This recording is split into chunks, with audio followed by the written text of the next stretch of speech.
আজকে আবারও একটা ধর্ষণ হলো।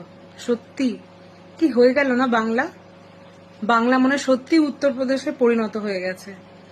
আর বলছি রত্না কাকিমা, আপনি তো বলেছিলেন কিছুদিন আগে যে বাচ্চারা না কাঁদলে মায়েরা দুধ দেয় না, মানে সব ঘটনা আপনাকে না জানানো অবধি আপনি কোনো প্রতিবাদ করবেন না বা কোনো কিছু করবেন না। তো আপনি কি এসব খবরগুলো সত্যি দেখতে পাচ্ছেন না, নাকি আপনি মানে এইটা ভাবছেন যে যে বাচ্চাটা এরকম মানে নরকীয় একটা ঘটনার মধ্যে দিয়ে গেছে, যে বাচ্চাটা মারা গেছে, সে গিয়ে যতক্ষণ না আপনাকে বলবে ততক্ষণ আপনি এর জন্য রাস্তায় নামবেন না?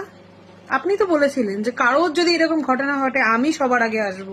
কই, আপনাকে তো এখন দূর দূর মানে মোমবাতি কেন টর্চের আলো জেলে দেখলেও খুঁজে পাওয়া যাচ্ছে না।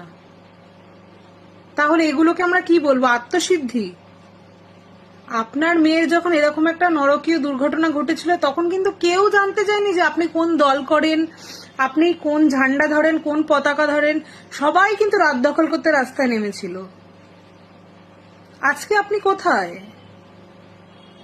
আপনি সত্যিই কি এসব খবর রাখেন না, নাকি আপনার কাজ হয়ে গেছে বলে আপনি আর এইসবে মাথা ঘামাচ্ছেন না?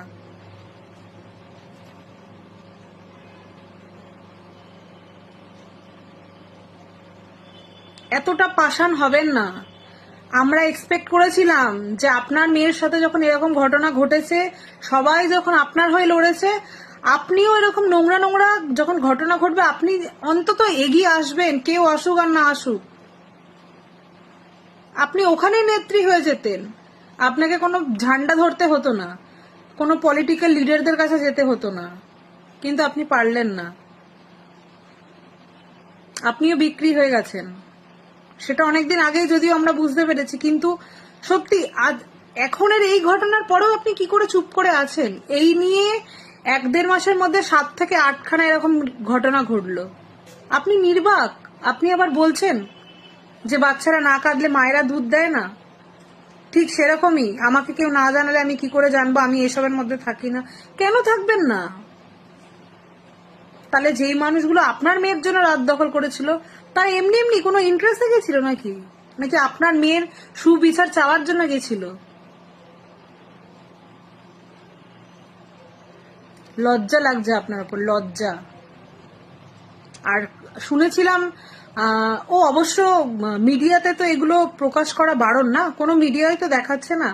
তারপরে আমাদের রাজ্যের মুখ্যমন্ত্রী বলেছিলেন যে যদি এরকম কোনো ঘটনা ঘটে কি দিনে ধরবো আর রাতের মধ্যে ফিনিশ করে দেবো। কই, হচ্ছে না তো। 7 থেকে 8খানা 1-1.5 মাসের মধ্যে অনেক ঘটনা ঘটে গেল, একজনেরও তো এরকম ঘটনা কিছু শুনলাম না। মুখ্যমন্ত্রীর কাছে যাওয়ার জন্য সেই খবরটা দিতে হবে তো, কিন্তু মিডিয়া তো সেই মিডিয়া এখন নির্বিকার হয়ে গেছে, কিছু করার নেই তাদের। মিডিয়া চাইলেও এসব খবর দেখাতে পারছে না।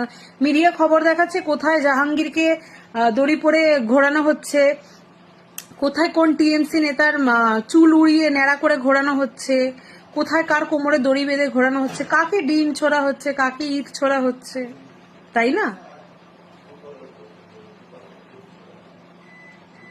এই দেশের মতো নোংরা রাজনীতি হয়তো আর কোনো দেশে নেই। সত্যি নোংরা রাজনীতি, এখানে নোংরা একটা জিনিস। আর জীবনে মনে হয় না ভালো হবে বলে। আর বিশেষ করে এইসব মানুষ যেখানে থাকে নোংরামি তো হবেই। যেখানে এই ধর্ম আজকের দিনে দাঁড়িয়ে 2026-এ দাঁড়িয়ে যখন লোক নিজের ধর্ম নিয়ে মারামারি করছে, এর থেকে নোংরা, এর থেকে খারাপ জিনিস আর কি হতে পারে, তাই না? তবে আপনার একটা ভালো কিছু বা কিছু বলুন বা আপনি কিছু প্রোটেস্ট করুন, এর অপেক্ষায় থাকলাম এখনো কাকিমা, রত্না কাকিমাকে বলছি। বারুইপুরে বারুইপুরে 11 বছরের একটা বাচ্চা মেয়েকে ভোগের সামগ্রী বানিয়ে কিছু নরপিশাচ খেয়ে ফেলছে, কিন্তু গদ্দি মিডিয়া এখনো কি দেখাচ্ছ জানো? দেখাচ্ছে মমতা ব্যানার্জি তৃণমূল বনাম তৃণমূল।